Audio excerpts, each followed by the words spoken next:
Hello everyone, আজকে আমরা একটা দারুণ একটা রেসিপি নিয়ে আসছি কচুর লতি। ভিডিওটা স্কিপ না করে দেখতে থাকুন কীরকম করে বানাই।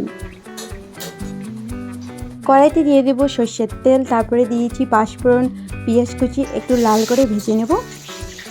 কচুর লতিতে শুটকি দেবো, আপনারা চাইলে দিতে পারেন, না দিতে পারেন। লতিতে শুটকি দিলে একটু টেস্টটা ভালো লাগে।